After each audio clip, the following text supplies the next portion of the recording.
June 2 నుండి West Indies USA వేదికగా T20 world cup tournament ప్రారంభం కానున్న సంగతి తెలిసిందే. అయితే ఏ మ్యాచ్ సంగతి ఎలా ఉన్నప్పటికీ వరల్డ్ కప్ లో ఒక మ్యాచ్ కోసం మొత్తం ప్రపంచవ్యాప్తంగా ఉన్న క్రికెట్ ప్రేమికులు ఎదురు చూస్తారు. అదే ఇండియా పాకిస్తాన్ మ్యాచ్. అంతటి క్రేజ్ ఈ మ్యాచ్ సొంతం.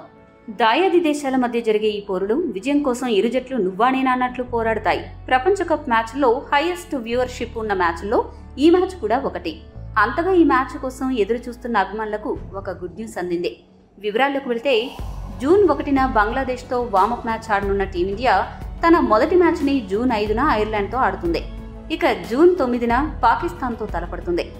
అయితే ఈ మ్యాచ్కి ఉగ్రదాడుల నుండి ప్రమాదం ఉంది అని, మ్యాచ్ జరిగేది అనుమానమే అంటూ చాలా వార్తలు వెలువడ్డాయి.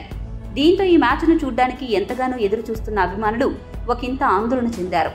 అసలు ఈ మ్యాచ్ జరుగుతుందా లేదా అని టెన్షన్ పడ్డారు. అయితే ఈ వార్తల్లో ఎటువంటి నిజం లేదని, మ్యాచ్ సజావుగా సాగుతుంది అని న్యూయార్క్ గవర్నర్ పేర్కొన్నారు. ప్రజా భద్రతకు ఎటువంటి ముప్పు లేదని, ఆటగాళ్ల రక్షణకు తగు జాగ్రత్తలు తీసుకున్నామని, ఎటువంటి ఆందోళన చెందాల్సిన పని లేదు అని, ఇప్పటికే అంతా బాగానే ఉంది, పరిస్థితులను ఎప్పటికప్పుడు పర్యవేక్షిస్తున్నాం, ప్రపంచ కప్ ని విజయవంతంగా నిర్వహించే బాధ్యత తమది అంటూ న్యూయార్క్ గవర్నర్ వెల్లడించారు. దీంతో ఒక్కసారిగా అటు ఆటగాళ్లు ఇటు అభిమానులు ఊపిరి పీల్చుకుంటున్నారు. ఇండియా పాకిస్తాన్ మ్యాచ్ కోసం మీరు కూడా ఎదురు చూస్తున్నట్లయితే ఈ వీడియో లైక్ చేసి ఎస్ అని కామెంట్ చేయండి. మరిన్ని అప్డేట్ల కోసం మా ఛానల్ సబ్స్క్రైబ్ చేసుకోండి.